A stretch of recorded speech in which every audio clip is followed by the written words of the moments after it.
Assalamualaikum warahmatullahi wabarakatuh. Alhamdulillah ala ihsani wa syukru lahu ala taufiqihi wa amtinani. Asyhadu an la ilaha illallah wahdahu la syarika lahu ta'ziman li sya'nih. Wa asyhadu anna Muhammadan abduhu wa rasuluhu da'ila ridwanih. Allahumma salli alaihi wa ala alihi wa ashabihi wa ikhwani. Hadirin hadirat yang dirahmati oleh Allah Subhanahu wa taala. Pada kesempatan kali ini kita akan bahas tentang bagaimana menjaga hidayah ya. Sungguhnya hidayah adalah kenikmatan teragung yang Allah berikan kepada hambanya ya. Allah memilih dari sekian hamba-hambanya untuk diberikan hidayah. Oleh karenanya jika seorang merenungkan tentang kondisi orang-orang lain, ikhwan dan akhwat yang dirahmati Allah Subhanahu wa taala, kalau seorang merenungkan tentang kondisi manusia di sekitarnya, maka dia akan dapati kebanyakan manusia tidak di atas hidayah ya. Dari berbagai macam model orang kafir yang menyembah makhluk, menyembah berhala, yang menyembah berhala miliaran, yang menyembah sapi juga miliaran ya. Yang menyembah nabi juga miliaran. Yang menyembah mayat mungkin kurang daripada itu. Yang menyembah malaikat, menyembah jin ya. Ini dari sisi non-muslim. Maka ternyata kita telah dipilih oleh Allah untuk tidak jadi seperti mereka. Padahal kalau ditinjau dari kecerdasan mungkin mereka banyak yang jauh lebih cerdas daripada kita, IQ mereka lebih tinggi daripada kita. Mereka luar biasa dari sisi kecerdasan, tapi hidayah pilihan Allah Subhanahu wa taala. Dan juga kalau kita tinjau dari orang-orang Islam sendiri masih banyak yang terjerumus dalam praktek-praktek khurafat, praktek-praktek kesyirikan, yang minta-minta kepada mayat, yang percaya kepada dukun, yang percaya kepada ramalan-ramalan bintang, yang masih terjebak dalam tatoyur, ya juga sangat banyak, sangat banyak. Kita lihat juga dari antara orang Islam ada juga yang masih terjebak dalam praktek-praktek bid'ah, ya, yang aneh-aneh ya. Dengan ibadah-ibadah mereka yang diada-adakan, zikir-zikir mereka yang diada-adakan ya. Dan mereka fokus menjalankan bid'ah-bid'ah tersebut sehingga banyak di antara mereka yang lalai dari menjalankan sunnah. Bahkan banyak di antara mereka yang memerangi sunnah Nabi sallallahu alaihi wasallam mereka tidak sukai. Mereka suka jika yang dilakukan adalah bid'ah-bid'ah. Belum kita lihat juga betapa banyak saudara-saudara kita kaum muslimin yang masih tenggelam dalam kemaksiatan, yang masih terjebak dengan riba, yang masih terjebak dengan hobi-hobi maksiat, masih banyak. Oleh karenanya ketika Allah memilih kita sehingga kita dijadikan orang-orang yang mencintai ilmu, hadir di majelis ilmu, dijadikan sebagai orang-orang yang bahagia ketika duduk di masjid, maka ini adalah suatu anugerah yang sangat luar biasa yang hendaknya kita syukuri. Maka langkah pertama agar kita dijaga hidayahnya oleh Allah Subhanahu wa taala adalah mensyukuri hidayah tersebut. Dan mensyukurinya dengan mengerti, memahami betapa agung hidayah tersebut. Jika seorang tidak memahami hal ini, dia menganggap hidayah ini adalah suatu hal yang ringan, yang sepele. Tetapi ketika dia tahu bahwasanya ternyata yang dia rasakan inilah kenikmatan yang luar biasa, maka dia bersyukur kepada Allah. Lihatlah, tanya kepada orang-orang yang dahulu tenggelam dalam kemaksiatan. Kemudian mereka meninggalkan maksiat tersebut. Kemudian mereka meniti jalan hidayah. Mereka meninggalkan segala kesenangan duniawi demi untuk meniti jalan hidayah. Lihat mereka kenapa? Karena mereka merasa bahagia.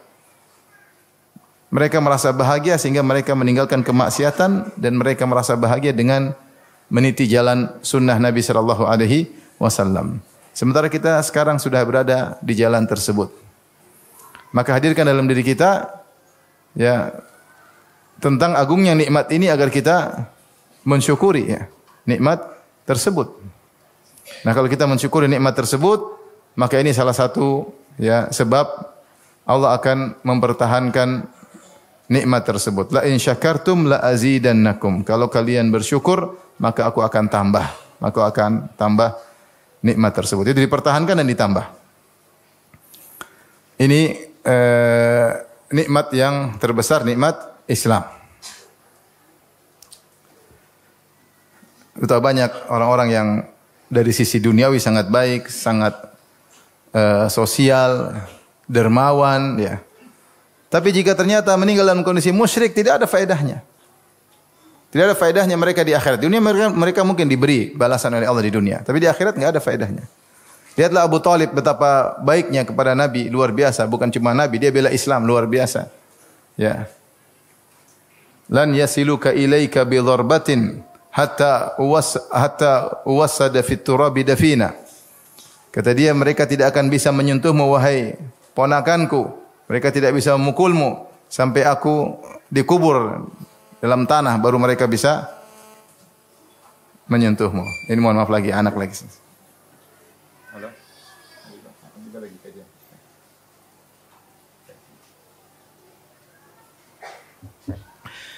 Namun ketika dia meninggal dalam kondisi musyrik, masuk neraka. Masuk neraka. Siksa dengan siksaan yang pedih. Wa huwa munta'ilun bina'laini minan nar yaglibihima dimaguhu. Dia memakai sendal dari api, maka otaknya mendidih. Lihatlah Abdullah bin Jud'an yang Aisyah bertanya, Rasulullah, Abdullah bin Jud'an kana yasil rahim, kana yakrid dhaif, dia dulu suka menyambung silaturahmi, suka menjamu tamu, suka memberi makan. Hal yanfa'uhu dzalik, apakah bermanfaat? Kata Nabi, la, tidak bermanfaat. Lam yakul yauman qat rabbi ghfirli khati'ati yaumaddin. Dia tidak pernah berkata sehari pun, ya Allah ampunilah dosa-dosaku pada hari kiamat kelak. Meninggal dalam kondisi musyrik, maka segala kebaikannya tidak ada faedahnya. Wa ma mana'ahum an tuqbala minhum nafaqatuhum illa annahum kafaru billahi wa bi rasulih. Tidaklah terhalang nafkah mereka, sedekah mereka terhalang untuk diterima oleh Allah kecuali karena mereka kafir kepada Allah dan kafir kepada Rasulullah. Kalau kita renungkan nasib mereka, betapa menyedihkan. Banyak di antara mereka yang sosial, yang baik, yang berjuang untuk kemanusiaan, tapi meninggal dalam kondisi musyrik, tidak ada faedahnya. Mereka akan merasakan adab yang abadi di akhirat kelak. Maka ternyata kita dipilih untuk mendapatkan nikmat Islam. Dengan keterbatasan kemampuan yang kita miliki, dengan kecerdasan yang penuh keterbatasan. Ternyata juga Allah pilih kita untuk di atas sunnah. Ini nikmat lagi di atas kenikmatan. Maka kita harus apa? Syukuri. Syukuri nikmat tersebut agar dijaga oleh Allah Subhanahu wa taala. Yang berikutnya oleh karenanya ada perkataan indah dari Ibnu Jauzi rahimahullahu taala, ya.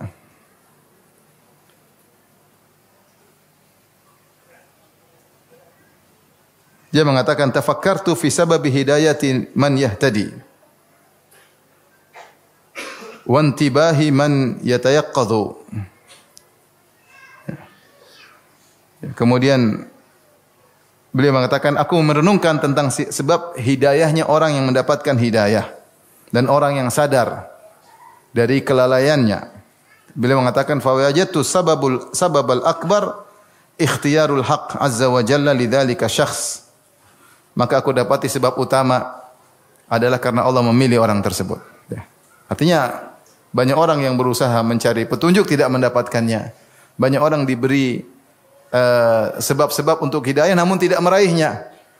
Orang-orang munafik apalagi kurang sebab dapat hidayah, tinggal bersama Nabi, lihat Nabi langsung, ngerti bahasa Arab, dengar ayat-ayat turun, melihat mukjizat Nabi, ikut serta dalam perang Nabi, salat di masjid bersama Nabi, dengar ceramah Nabi. Ternyata tidak beriman. Kenapa? Karena Allah tidak pilih mereka untuk beriman. Orang Yahudi apalagi yang kurang? Heraklius apalagi yang kurang? Sebelum Nabi datang dia sudah mencari tentang ciri-ciri Nabi. Dia sudah tunggu-tunggu kedatangan Nabi tersebut. Maka dia sudah cross check sama Abu Sufyan dan dia meyakini itu adalah seorang Nabi yang dia nantikan selama ini. Bahkan dia mengatakan, ya, kalau saya mampu untuk bertemu dengan dia, la ghasaltu rijlaihi atau qadamaihi, saya akan cuci kedua kakinya. Kalau saya mampu ketemu Nabi tersebut, saya akan cuci kedua kakinya, menunjukkan ketundukannya kepada Nabi. Ketika Nabi tersebut sudah datang, sudah ada, ternyata dia kufur. Padahal sebab hidayah semua sudah terkumpulkan. Orang-orang Yahudi demikian pula, sampai mereka berhijrah dari Syam ke Hijaz, ke Khaybar atau ke Madinah untuk menantikan kedatangan Nabi tersebut. Ketika Nabi tersebut sudah datang, falamma ja'ahum ma arafu kafaru bih. Tatkala datang orang yang mereka nanti-nantikan, yang mereka sudah kenal betul, mereka justru kafir. Maka ini dalil hidayah tersebut kata Ibnu Jauzi, anna sababal akbar ikhtiyarul haq. Allah yang pilih. Allah yang pilih. Sebaliknya kita dapati sebagian orang, ini kisah nyata ketika saya ketemu beberapa kawan, jadi panitia pengajian, sebelumnya memusuhi dakwah sunnah, sangat memusuhi. Bahkan membatalkan pengajian, bahkan memblok kajian, jangan sampai ada kajian. Bahkan datangkan preman-preman untuk menghalangi orang ke masjid. Sekarang jadi panitia pengajian, bahkan berinfak luar biasa untuk mengadakan pengajian. Berarti hidayah berarti murni apa? Hak prerogatif Allah Subhanahu wa taala. Maka maksud saya untuk menghadirkan dari diri kita syukur. Kita bersyukur dengan nikmat yang agung ini. Jangan kita merasa saya dapatnya karena saya pintar, karena saya cerdas, karena saya banyak baca. Ya, ente kalau banyak baca sama Yahudi. Yahudi sama ente mana lebih banyak baca? Yahudi lah. Kita memang banyak baca medsos. Yahudi baca literatur tapi tidak beriman. Semua sebab hidayah sudah ada di depan mata, namun tidak dapat hidayah. Berarti hidayah adalah milik Allah semata, ya. Lihatlah Abu Thalib, kurang apanya ada Nabi dakwahi dia? Kurang apa Nabi dakwahi dia? Pamannya sendiri, seperti ayahnya sendiri. Dia dakwah dengan semaksimal mungkin, Nabi dengan penuh kelembutan, dan dia melihat bagaimana akhlak Nabi. Semua sebab hidayah sudah di depan mata dia, tapi dia tidak dapat hidayah. Sampai Rasulullah bersedih dan Allah berfirman, innaka la tahdi man ahbabta. Kau tidak bisa beri petunjuk kepada orang yang kau cintai. Nabi Nuh, apa kurangnya dia menjelaskan hidayah menjelaskan keimanan kepada putranya, kepada istrinya. Ternyata keduanya kafir kepada Nabi Nuh, kafir kepada Allah. Ya. Ratusan tahun dia dakwahi putranya, bukan sehari dua, ratusan tahun dakwahi putranya. Sampai putranya meninggal dalam kondisi apakah? Kafir. Karena hidayah bukan di tangan Nabi Nuh alaihissalam. Maka kalau kita dapat hidayah, kita tahu bahwasanya itu murni pilihan siapa? Allah, harus kita syukuri. Ini yang pertama agar hidayah bisa kita jaga. Yang kedua, ya, berdoa kepada Allah Subhanahu wa taala. Berdoa kepada Allah Subhanahu wa taala. Nabi sallallahu alaihi wasallam saja berdoa kepada Allah, dan di antara doa yang paling banyak beliau ucapkan, ya muqallibal qulub tsabbit qalbi ala dinik. Wahai pembolak-balik hati manusia, tegarkanlah hatiku di atas agamamu. Dan benar, hati ini sangat mudah bergejolak, kata Nabi sallallahu alaihi wasallam. Lebih besar gejolaknya daripada gejolak air ketika air mendidih di dalam panci, mendidih, bergejolak. Hati juga sangat mudah berbolak-balik. Seorang dengan membaca satu syubhat, mendengar satu syubhat, dia bisa berubah. Seorang membaca atau mendengar syubhat dari orang ateis, dia bisa ragu kepada Allah Subhanahu wa taala. Seorang melihat ibadah ahlul bid'ah, dia bisa ragu dengan sunnah, terpukau dengan ibadahnya ahlul bid'ah. Bisa. Lihatlah dulu betapa banyak orang ikut Mu'tazilah, bukan karena Wasil bin Atha, tetapi karena Amr bin Ubaid. Amr bin Ubaid itu zuhud, orangnya zuhud luar biasa. Dan bahkan para umara senang dengan beliau karena Amr bin Ubaid ini tidak suka dengan dunia. Sebagian orang ahlu sunnah tapi suka dikasih harta oleh penguasa, dia tidak. Dan orangnya suka menangis, Amr bin Ubaid, sehingga banyak orang terfitnah dengan kezuhudannya, sehingga akhirnya mengikuti pemikirannya. Jadi hati ini mudah sekali berubah. Mudah sekali. Ini terkait dengan syubhat. Dan hati bisa mudah berubah terkait dengan syahwat. Seorang mungkin selama bertahun-tahun dia jaga pandangannya, dia jaga hatinya, tiba-tiba dia dikirim suatu klip, dia nonton 1 menit, 2 menit, kemudian berubah. Tiba-tiba hatinya berubah. Tiba-tiba dia kecanduan nonton syahwat. Kecanduan, berubah. Dan itu mudah, dalam sekejap aja bisa berubah hati seseorang. Dan ini benar bahwasanya hati sangat mudah berubah. Betapa banyak orang dahulu orientasinya dunia. Kemudian dia berpikir tentang orientasinya akhirat. Pikirannya akhirat. Ketika salah bergaul, kemudian orientasinya menjadi dunia. Pikirannya di dunia.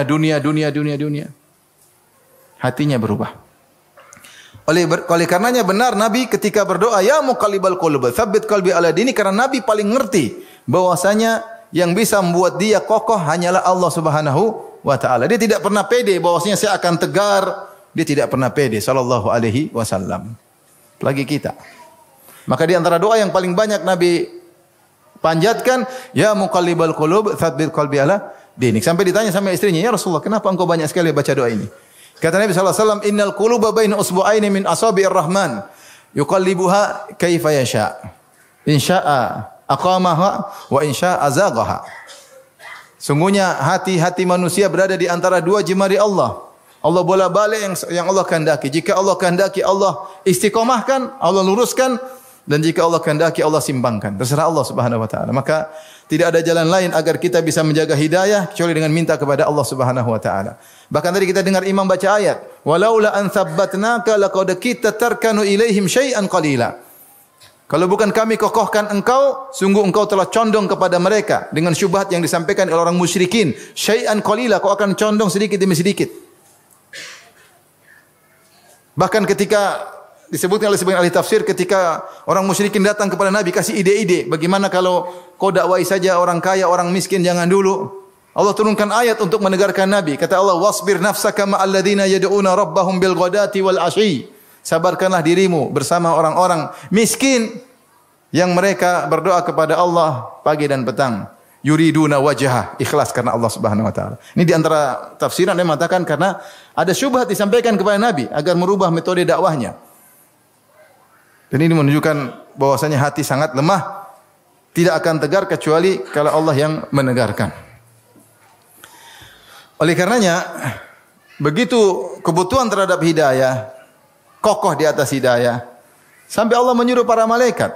Kata Allah Subhanahu wa taala, "Idh yuhi rabbuka ilal malaikati anni ma'akum fathabbitul ladzina amanu." Ketika Rabbmu memberi wahyu kepada para malaikat, "Anni ma'akum," sungguhnya aku bersama kalian, "fathabbitul ladzina amanu." Maka kokohkanlah orang-orang yang beriman. Para malaikat memberi bisikan-bisikan, memberi bantuan-bantuan agar orang beriman bisa kokoh. As-Sa'di rahimahullah berkata terkait ayat ini, "Wa fi hadhil ayat dalilun ala shiddati iftiqaril abdi ila tathbitillahi iyyahu." Ayat-ayat ini menunjukkan bahwasanya seorang hamba begitu butuh kepada Allah untuk mengkokohkannya.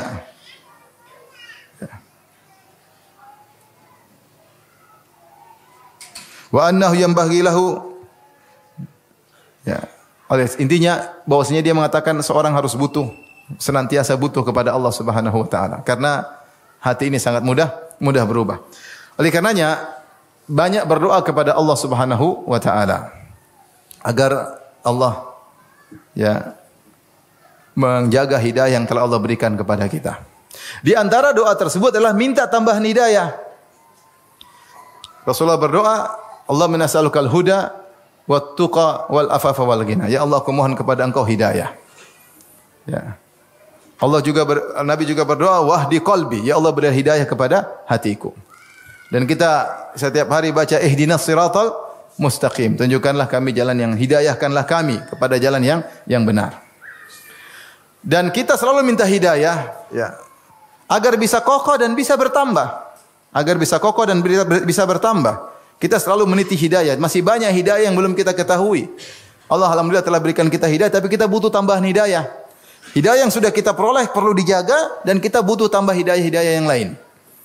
Oleh karenanya Allah berfirman kepada Nabi, "Ya ayyuhan nabi ittaqillah wa la tuti'il kafirin wal munafiqin." Ya, innallaha kana aliman hakima. Kata Allah Subhanahu wa taala, wahai Nabi, bertakwalah kepada Allah. Saya tanya sama antum, Nabi sudah bertakwa belum? Sudah. Tapi ketika Allah suruh bertakwa lagi, cuma dua tafsiran, yaitu pertahankan takwamu dan tambahkan takwamu. Karena kalau seorang sudah mutalabbisun bi syai'in, seorang sudah melakukan sesuatu kemudian disuruh untuk melakukan perkara yang sama, berarti disuruh untuk mempertahankan atau menambah. Misalnya kita sedang makan terus bilang, "Ayo makan," padahal sedang makan. Berarti apa? Suruh terus makan atau nambah makan. Paham? Kita lagi makan, makan. Maksudnya lanjutkan makanmu atau tambah makanmu. Nabi Allah mengatakan, "Ya ayyuhan nabi taqillah," wahai Nabi bertakwalah. Nabi tidak bertakwa? Nabi sallallahu alaihi wasallam imamul muttaqin, imamnya orang bertakwa. Tapi Allah berkata kepadanya bertakwalah. Maksudnya jagalah hidayahmu dan tambahlah apa?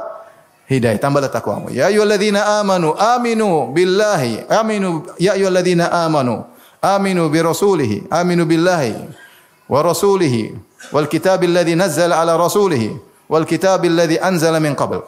Wahai orang beriman, berimanlah kepada Allah dan kepada Rasulnya. Sudah beriman, disuruh lagi beriman. Berarti disuruh bertahan menjaga iman tersebut dan juga menambah apa? Iman tersebut. Oleh karenanya ketika kita berdoa ihdinas siratal mustaqim, apa maknanya? Maknanya ya Allah kokohkan aku di atas hidayah ini dan bukakanlah bagiku cakrawala hidayah-hidayah yang lainnya. Wawasan tentang kebaikan-kebaikan dan berilah aku taufik untuk bisa melakukan kebaikan-kebaikan tersebut. Dengan demikian kita menjaga hidayah. Maka yang kurang bagi kita adalah kita kurang menghayati doa tersebut ketika salat 5 waktu.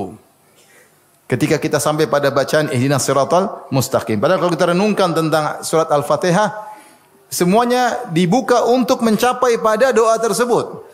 Dibuka dengan pujian. Alhamdulillahirabbil alamin. Segala puji bagi Allah. Ar-Rahmanir Rahim. Pujian bagi Allah. Maliki yaumiddin. Sanjungan kepada Allah. Kemudian tawassul dengan amal. Iyyaka na'budu wa iyyaka nasta'in. Hanya kepada Engkau beribadah, hanya kepada Engkau kami pertolongan. Kemudian apa? Baru minta ihdinas siratal mustaqim. Jadi sebelumnya semua mukaddimah. Pujian Allah, bertawassul dengan amal saleh, baru kemudian minta kepada Allah. Maka ketika kita mengucapkan ihdinas siratal mustaqim, hendaknya kita hadirkan hati kita agar Allah menjaga hidayah yang sudah Allah anugerahkan kepada kita. Baik. Selanjutnya di antara doa juga apa? Ya. La tuzigh qulubana ba'da idh hadaitana. Ya Allah jangan kau simpangkan hati kami setelah kau beri hidayah kepada kami. Di antara sebab agar menjaga hidayah, ya. Agar hati kita kokoh, tetap di atas hidayah, kita membaca tentang kisah para nabi, kisah para solihin. Jangankan kita, nabi juga butuh akan hal tersebut. Makanya Allah berfirman dalam surat Hud ayat 120, "Wa kullan naqussu 'alaika min amba'ir rusuli ma nuthabbitu bihi fuadak." Kata Allah, kami dan semua kisah-kisah Rasul tersebut kami ceritakan kepadamu wahai Muhammad. Dengan kisah-kisah tersebut kami teguhkan hatimu. Ya, jadi Nabi Allah turunkan terutama ketika Nabi SAW di Mekah, Allah turunkan surat-surat Makkiyah tentang kisah-kisah para nabi, kisah Nabi Nuh terutama, kisah Nabi Nuh, kisah Nabi Musa, kisah para nabi yang di mana mereka diuji dengan berbagai macam ujian, tapi mereka sabar, maka dikisahkan kepada Nabi, kata Allah, "Ma nuthabbitu bihi fuadak," yang dengan kisah tersebut kami bisa kokohkan. Dengan kisah tersebut kami bisa kokohkan hatimu, yaitu di atas hidayah. Maka di antara cara menjaga hidayah kita baca tentang kisah-kisah orang solihin, bagaimana kesabaran mereka. Ya. Kisah bagaimana Salman Al-Farisi perjalanannya menuju hidayah. Ya, berusaha mencari hidayah, ya. Bagaimana para sahabat yang berhijrah dalam rangka untuk menjaga hidayah, tidak mau kembali kepada negeri mereka, takut futinu, takut mereka terfitnah sehingga hidayah bisa lepas dari mereka. Penuh perjuangan untuk menjaga hidayah. Mereka berjuang. Kemewahan mereka tinggalkan, kesenangan mereka tinggalkan demi untuk menjaga hidayah. Lihat bagaimana para sahabat sampai pergi ke negeri Habasyah, negeri yang asing, yang jauh, tidak berbahasa Arab. Harus bersafar jauh, meninggalkan kampung halaman mereka, kota Mekah. Untuk apa? Untuk menjaga hidayah. Kenapa? Karena banyak yang disiksa. Rasulullah khawatir mereka bisa goyang. Mereka bisa goyang. Siksa, ada yang dibunuh. Daripada tidak bisa ibadah, Rasulullah suruh pergi. Untuk apa? Menjaga nikmat hidayah. Menjaga nikmat hidayah. Jadi baca kisah-kisah mereka agar kita mensyukuri hidayah yang Allah berikan kepada kita. Taib. Di antaranya yang keberapa? Berapa ini? 4. Jangan lupa perhatian terhadap amalan hati. Amalan hati ini punya efek yang luar biasa. Betapa banyak orang menyimpang dari hidayah karena ada penyakit dalam hatinya, entah ujub, entah riya, entah sombong, entah angkuh. Ternyata di ujungnya dia berubah. Oleh karena dalam hadis yang ma'ruf kata Nabi sallallahu alaihi wasallam, "Inna rajula la ya'malu bi amali ahli jannah fi ma yabdu lin-nas wa huwa min ahli nar." Sungguh ada seorang melakukan amalan-amalan penghuni surga menurut yang terlihat bagi manusia, ternyata dia penghuni neraka jahanam.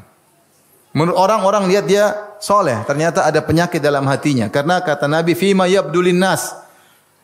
Menurut orang baik, ternyata dia punya penyakit dalam hatinya. Dan amalan hati ini punya efek, bahkan efek di akhir hayat. Di akhir apa? Hayat. Maka hati-hati. Allah menyebutkan tentang kisah dalam Al-Quran di kaum Nabi Musa dua. Yang penghujungnya tadinya beriman kafir, yang tadinya kafir mendapat hidayah. Yang tadinya beriman ulama Bal'am bin Ba'ura. Ya. Watlu alaihim naba alladhi atainahu ayatina fansalakha minha fa'atba'u syaitanu fakana minal ghawin. Walau syi'na la rafa'nahu biha walakinnahu akhlada ilal ard wattaba'a hawah. Kata Allah, bacakanlah kepada mereka tentang kisah seorang yang kami berikan kepadanya ayat-ayat kami, itu ilmu tentang Taurat. Dia orang alim di zaman Nabi Musa, Bal'am bin Ba'ura. Kemudian apa yang terjadi? Fansalakha minha, ternyata dia keluar dari ayat-ayat tersebut. Ya. Kenapa? Karena dia kata Allah, walau syi'na la rafa'nahu biha. Kalau kami berkehendak, dan dia mengikuti hawa nafsunya. Kalau kami berkehendak, kami akan angkat dirinya dengan ilmunya tentang Taurat. Tetapi dia condong kepada dunia. Masalah hati. Ya, oleh karenanya akhirnya di penghujung dia kafir. Hidayah lepas darinya setelah sebelumnya dia mendapatkan hidayah dari Allah Subhanahu wa taala. Sebaliknya Allah mengkisahkan tentang para penyihir yang berduel dengan Nabi Musa, Nabi Musa. Ternyata di penghujung mereka beriman. Ya. Bisa jadi karena ada isi hati mereka yang baik. Oleh karenanya, ya, ketika mereka bertemu dengan Nabi Musa, ya, Nabi Musa nasihati mereka sebelum berduel. Wailakum la taftaru 'ala Allahi kadziban fayushitakum bi'adzab. Wa qad khaba man iftara. Fatanaza'u bainahum amrahum wa asarrun najwa. Kata Nabi Musa sebelum duel, celaka kalian, jangan kalian berusaha atas nama Allah. Allah akan murka kepada kalian. Dan Allah akan azab kalian. Nabi Musa nasihati, maka mereka pun jadi berdebat. Ya. Fatanaza'u, mereka berdebat. Ini gimana ini? Berarti hati mereka ada. Sehingga mereka ternyata nasihat Nabi Musa masuk ke dalam hati mereka. Kata para ulama, ini salah satu sebab akhirnya mereka masuk Islam. Ketika mereka melihat mukjizat Nabi Musa, didahului oleh nasihat Nabi Musa, dan bisa jadi dalam hati mereka ada kebaikan sehingga akhirnya mereka di penghujung dapat apa? Hidayah. Maka masalah hati sangat penting. Betapa banyak orang di penghujung akhirnya yang takis terbalik. Kenapa? Karena ada masalah dalam amalan hatinya. Kata Ibn Rajab, ada desisah, ada racun dalam hatinya, penyakit dalam hatinya. Maka seorang tidak cukup hanya memperhatikan dia rajin salat ke masjid, rajin sedekah, rajin ikut pengajian, dia harus perhatian masalah hatinya. Dia ikhlas atau tidak, dia melawan riya, dia jangan sampai ujub, jangan sampai sombong, jangan sampai angkuh, jangan sampai merendahkan orang lain. Itu penyakit hati sangat berbahaya, bisa membuat dia berubah di kemudian hari. Oleh karena Ibnu Jauzi berkata, "I'lam anna at-tariqal musila ila Allah laysat mimma yuqta'u bil aqdam wa innama yuqta'u bil qulub." Ketahuilah bahwasanya jalan menuju Allah Subhanahu wa taala bukan dengan apa yang ditempuh oleh kaki, tetapi apa yang ditempuh oleh hati. Dia ingatkan bahwasanya masalah hati sangat-sangat penting. Kemudian beliau berkata, Allah bis sarair fa innahu laisa yanfa'u ma'a fasadiha salahu zahir. Salahun zahir. Kata beliau, perhatikanlah dengan as-sarair, hati-hati dengan as-sarair, dengan isi hati kalian. Sungguhnya ya, kalau dalam hati rusak maka tidak bermanfaat kesolehan luar, tidak bermanfaat. Kalau batin rusak maka zahir tidak bermanfaat. Maka ini di antara cara agar kita menjaga hidayah, selalu perhatian selain amalan zahir kita perhatikan, lebih lagi kita perhatikan amalan hati. Benar kita perhatian penampilan kita Islami, kita menjalankan syariat secara umum, ke masjid, kita beribadah, berzikir, tapi hati cek sekali-sekali hati ini ada penyakit enggak? Ya, dengki, ujub, sombong, riya, pengin dipuji. Dan ini sangat berbahaya karena di zaman sekarang, zaman medsos, orang pengin dikasih like sama jempol ya. Kalau bisa jempol kanan, jempol kiri, jempol kaki kanan, jempol kaki kiri kalau bisa. Tersibukkan dengan likes. Hati-hati. Maka seorang berusaha ketika beribadah, perhatian terhadap hati. Sekarang yang keberapa?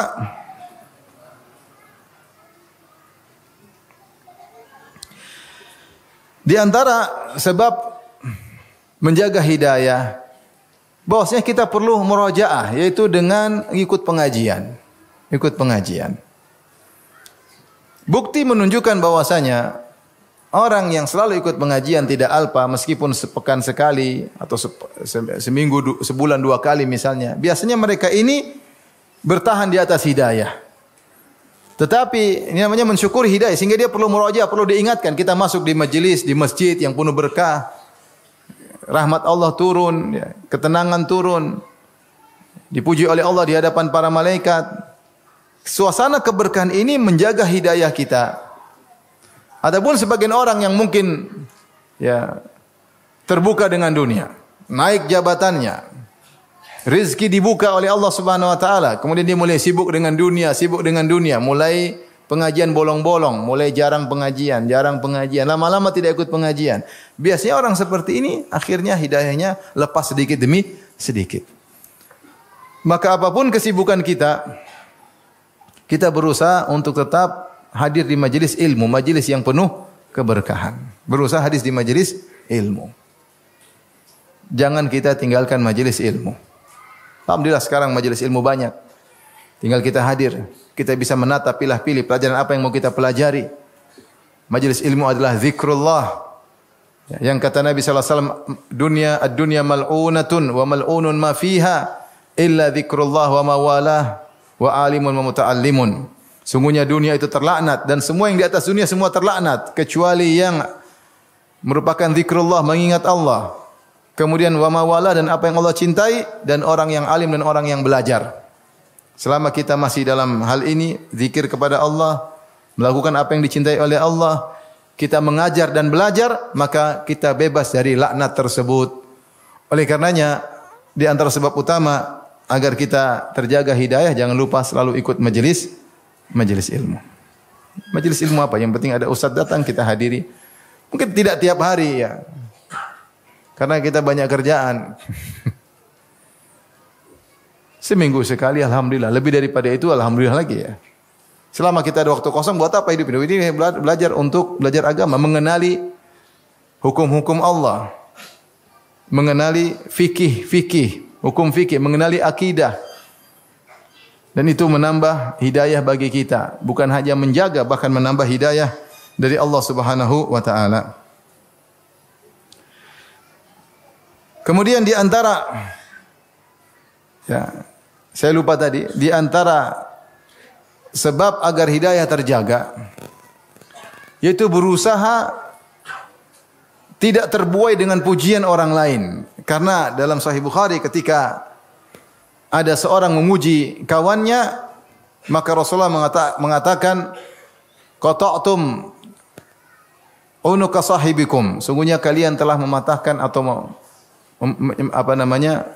mematahkan leher saudara kalian ya. Dan Umar bin Khattab mengatakan bahwasanya al-madah zabhun, bahwasanya pujian itu adalah sembelihan tanpa sikin, bighairi sikin, tanpa pisau ya. Kenapa? Ya. Karena orang kalau dipuji dan dia tidak bisa menerima pujian tersebut, hatinya lemah, maka kemudian dia ditimpa dengan penyakit. Penyakit tersebut penyakit ujub. Kemudian lama-lama bersambung kepada penyakit sombong.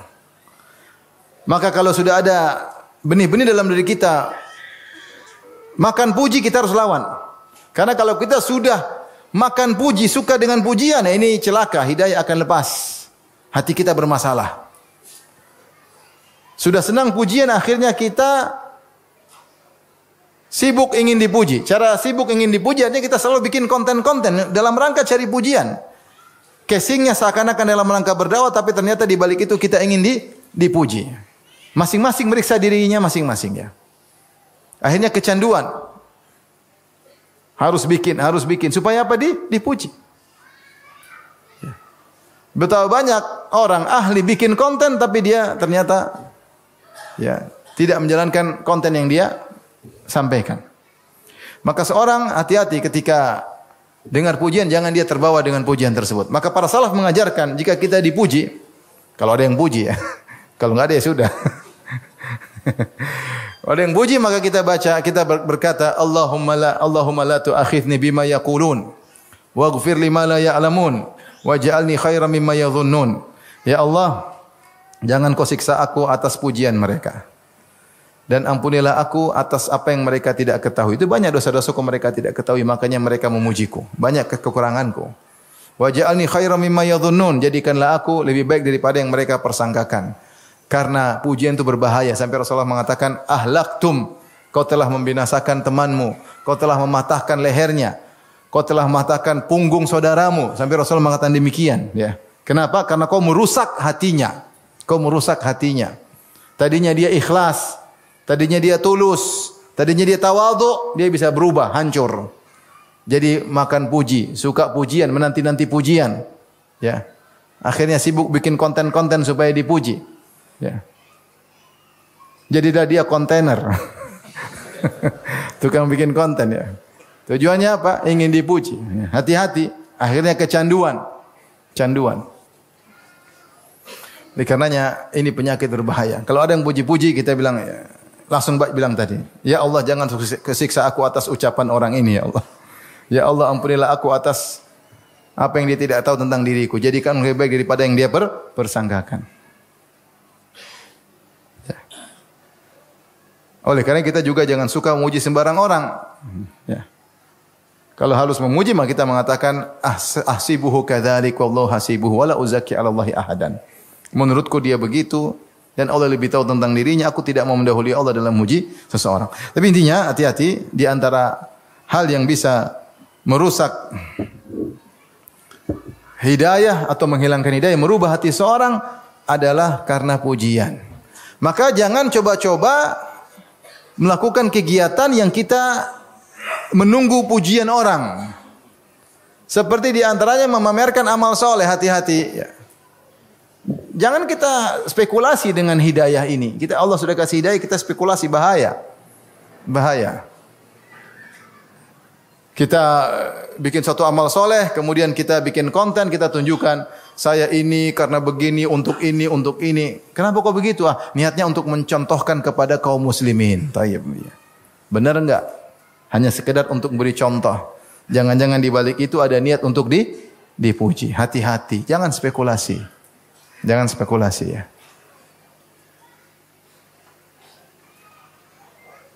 Jangan spekulasi, hati-hati. Jangan suka tampil. Jangan suka tampil. Panitia pengajian jangan suka tampil. Ya. Lagi ngundang ustaz bikin konten, nih lagi sama ustaz nih. Kita yang jamu semuanya, Masya Allah ustaz. Masya Allah ustaz ya, Masya Allah ya. Iya Masya Allah. Kasihan. Anda memamparkan diri Anda untuk menjadi penilaian orang dan itu sangat rentan hati kita. Akhirnya kita suka apa? Pujian. Masya Allah ternyata panitianya baik, panitia begini. Akhirnya siapa sih yang kuat dipuji? Orang enggak kuat dipuji. Akhirnya langsung besar kepala. Akhirnya tadi penyakit ujub, akhirnya sombong, merasa hebat.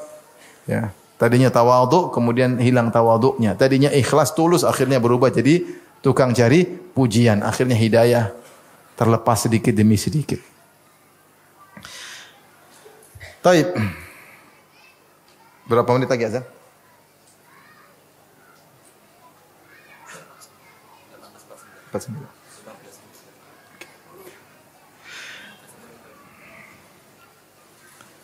Di antara yang membuat hidayah kita terjaga adalah berusaha mengamalkan apa yang telah kita ilmui. Berusaha mengamalkan apa yang kita ilmui. Al-Imam Ahmad diriwayatkan beliau berkata, "Ma katabtu haditsan illa waqad amiltu bihi." Tidaklah aku mencatat satu hadis kecuali aku mengamalkannya. Bayangkan, Imam Ahmad nulis berapa? Ribuan hadis. Dia mengatakan tidak ada satu hadis yang sampai kepadaku aku tulis kecuali sudah aku amalkan. Luar biasa. Hatta marrabi anna Rasulullah sallallahu alaihi wasallam ihtajama wa ata Abu Taibatal Hajjam dinaran. Sampai lewatlah padaku satu hadis bahwasanya Rasulullah sallallahu berbekam Lantas Rasulullah SAW memberi upah kepada sang pembekam yaitu Abu Taibah dengan 1 dinar. 1 dinar itu 4/4 gram emas kalau dikonversikan dengan sekarang. Fahtajamtu wa ataitul hajjam dinaran. Maka aku pun menjalankan hadis ini mencontohi Nabi. Aku berbekam dan aku kasih 4/4 gram emas. Saya sering dibekam berulang-ulang. Saya belum mengamalkan hadis ini. 4/4 gram emas terlalu banyak. Tapi Nabi pernah dan Imam Ahmad pernah karena dia berusaha setiap hadis yang dia catat dia amalkan. Berapa hadis yang dia catat dalam Musnad Imam Ahmad? Ribuan hadis. Banyak sekali. Berarti bagaimana dia berusaha mengamalkan? Karena dengan mengamalkan ya Allah akan jaga hidayah. Ilmu kalau tidak diamalkan akan pergi lepas. Tapi kalau diamalkan akan kokoh. Diriwayatkan juga Abdurrahman bin Mahdi berkata, Sami'tu Sufyan yaqul, aku mendengar Sufyan berkata, rahimahullah, ma balagani min Rasulillah sallallahu alaihi wasallam haditsun qat illa amiltu bihi walau marrah. Tidaklah sampai kepadaku hadis dari Nabi sallallahu alaihi wasallam. Satu hadis apapun kecuali aku akan amalkan meskipun sekali. Rasulullah pernah begini, meskipun Rasulullah berulang-ulang yang penting saya pernah mengamalkan. Selama itu bukan wajib, sekedar sunnah. Ya. Maka seorang berusaha mengamalkan apa yang dia ilmui sebisa mungkin. Qala Al-Khatib Al-Baghdadi rahimahullah. Al-Khatib Al-Baghdadi rahimahullah berkata, "Kama la tanfa'ul amwal illa bi infaqiha, kadzalika la tanfa'ul ulum illa liman amila biha." Sebagaimana harta tidak bermanfaat kecuali diinfakkan, demikian juga ilmu tidak bermanfaat kecuali diamalkan. Kecuali diamalkan. Karena kalau ilmu kita pelajari hanya wawasan tidak kita amalkan, kita bisa dimurkai oleh Allah sebagaimana orang Yahudi. Yang kita senantiasa berdoa, ihdinas siratal mustaqim siratal ladzina an'amta 'alaihim ghairil maghdubi 'alaihim waladdallin. Berilah aku petunjuk orang yang Engkau beri nikmat kepada mereka yaitu para nabi, para siddiqin, para syuhada, para salihin, bukan petunjuk orang yang Kau murkai. Siapa maksudnya? Yahudi. Dan juga bukan orang-orang yang sesat, maksudnya Nasara. Kenapa Yahudi dimurkai? Karena mereka punya ilmu tidak mereka amalkan. Mereka tidak amalkan, hanya sekedar wawasan, hanya sekedar pengetahuan. Jago share tapi tidak mengamalkan. Ya. Maka kata Al-Khatib Al-Baghdadi, ilmu tidak bermanfaat kecuali kalau diamalkan. Beliau juga berkata, ilmu syajaratun wal amalu thamrah, wa laysa yu'addu 'aliman man lam yakun bi ilmihi 'amilan. Ilmu adalah pohon, amal adalah buahnya. Maka seorang tidak dikatakan berilmu sampai dia mengamalkan apa yang dia ilmui. Makanya ketika Allah sebutkan tentang ilmu, Allah mengatakan di surat Az-Zumar, "Amman huwa qanitun ana al-laili sajida wa qa'iman yahdharul akhirata wa yarju rahmata rabbih. Qul hal yastawi alladhina ya'lamuna wal ladzina la ya'lamun, innama yatadhakkaru ulul albab." Kata Allah Subhanahu wa taala, ataukah orang yang di malam hari dia bangun, kemudian dia berdiri dan dia sujud, dia takut kepada akhirat, dia berharap rahmat Allah, itu salat malam. Kemudian Allah berkata setelah itu, katakanlah, apakah sama orang berilmu dengan orang tidak berilmu? Yaitu Allah ingin mengatakan, inilah contoh orang berilmu. Dia mengamalkan ilmunya, di malam hari dia bangun, kemudian dia salat malam. Jadi ilmu yang berkah yang menjadikan seorang bertahan di atas hidayah adalah ilmu yang berusaha diamalkan. Oleh karena Syatibi rahimahullah ketika membahas tentang ilmu, beliau berkata, semua dalil yang datang dalam Al-Quran maupun Sunnah memuji tentang ilmu, maksudnya ilmu yang diamalkan, yang seorang berusaha mengamalkan, ya, kecuali dia memang ilmu yang tidak harus diamalkan, hanya sekedar atau amalan hati, misalnya tentang akidah, yaitu ditambah keyakinan. Ada ilmu tentang amalan hati, ada ilmu tentang amalan fisik. Selama seorang mampu melakukannya, maka dia hendaknya melakukannya. Kecuali dia terhalangi, dia tidak bisa melakukan semua ilmunya karena ada yang lebih prioritas harus dia utamakan, sehingga dia terhalangi dari pengamalan ilmu-ilmu yang lain. Ini uzur di hadapan Allah Subhanahu wa taala. Maka berusaha belajar dan mengamalkan. Jadi kalau kita datang di pengajian, saya datang di pengajian, saya hadir di pengajian, di guru-guru saya, ya. Antum juga berusaha kita datang di pengajian.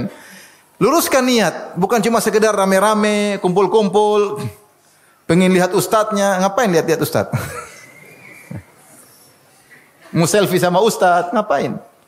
Niat yang benar, saya ingin dengar ceramah ustadz, kalau perlu antum duduk di pojok, ustadz tidak kenal, kalau perlu. Kalau antum kenal ustaz, antum jadi berubah hatinya, enggak usah. Enggak usah. Kalau tidak berubah hati duduk paling depan ya.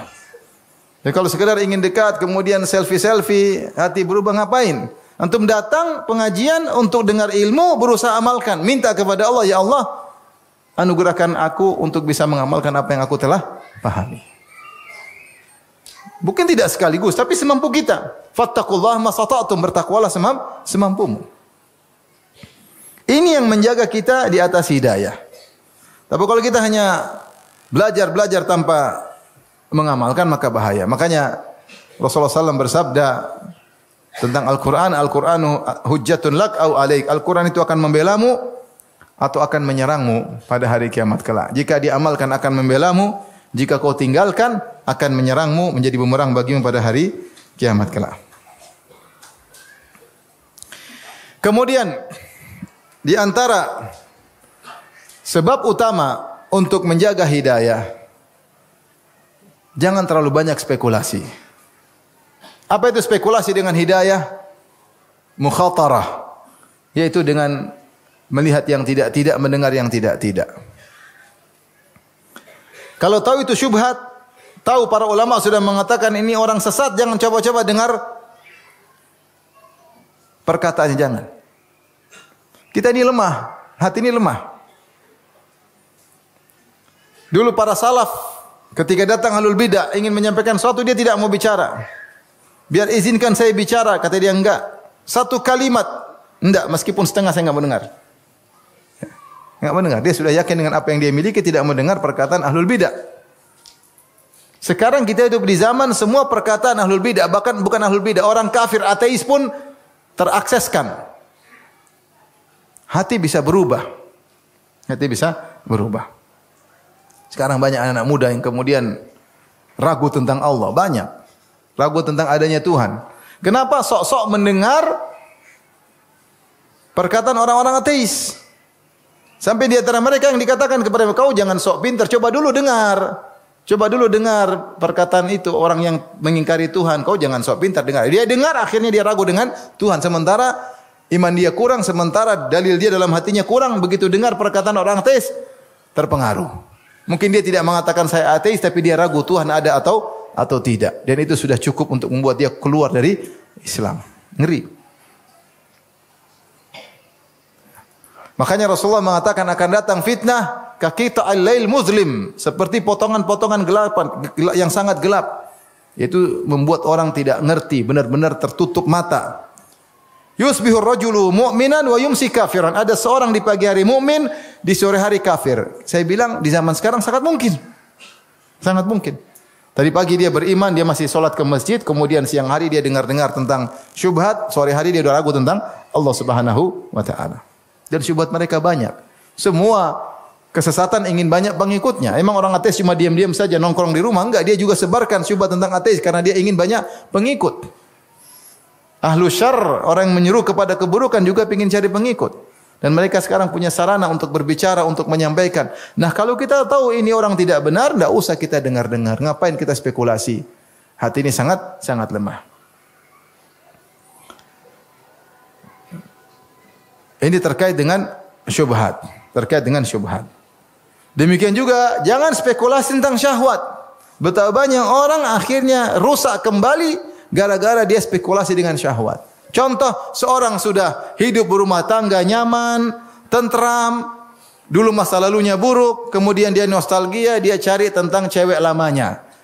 Dia telusuri, menjelajahi Facebook, dia ketemu, ini dia. Ada nomor teleponnya, saya cuma silaturahmi, telepon. Telepon tahu-tahu itu cewek curhat. Saya sudah pisah dari suami saya. Ini petunjuk dari Allah ini. Akhirnya selingkuh, akhirnya. Spekulasi. Saya pernah menghadapi kasus nyata. Seorang ibu rumah tangga menangis. Saya kebetulan sama istri saya dengar dia bicara. Dia udah berumah tangga sekitar 15 tahun. Punya anak entah 3 atau berapa saya lupa. Di akhir-akhir ini suaminya berubah, akhirnya dia cerai. Suaminya ternyata nyaman selama ini. Di akhir-akhir sebelum suaminya rusak, suaminya mulai sibuk dengan dunia maya. Ternyata dia membuka file-file lama tentang teman-temannya. Ternyata dia seorang praktek homoseksual. Akhirnya kembali lagi syahwat yang mungkin Allah sudah sembuhkan darinya. Akhirnya dia homo lagi. Akhirnya tidak lagi berhubungan dengan istrinya. Akhirnya cerai. Kenapa? Spekulasi, terlalu spekulasi. Spekulasi namanya setan buat kita tergerak untuk masa lalu yang buruk. Nggak usah kita cari, kadang kita tidur aja dimimpikan, ya atau tidak? Saya ninggalkan musik. Tahun-tahun pertama saya tinggalkan musik, saya sering mimpi main gitar, sering sekali. Bangun, astagfirullah, alhamdulillah, mimpi. Saya pikir asli. Ya Allah, astagfirullah, alhamdulillah, cuma apa? Mimpi. Itu dalam mimpi setan menggoda. Nah kita jangan spekulasi. Ada gitar kita coba-coba, masih ingat nggak ya? Terus asik lupa. 1 kali, 2 kali lupa. Kita yang dulunya sufi, suka film ya. Kalau coba-coba lagi nonton-nonton, segera istighfar. Segera istighfar. Allah sudah kasih hidayah, kita lepas hidayah tersebut. Dan pintu perusak hidayah 2, syubhat dan syahwat. Maka jangan spekulasi. Kalau kita terlihat, astagfirullah, astagfirullah. Rabbi ghfirli wa tub alayya innaka tawwabur rahim. Segera bertobat, segera istighfar sehingga Allah tetap menjaga hidayah kita. Baik, demikian saja kajian kita. Wabillahi taufiq.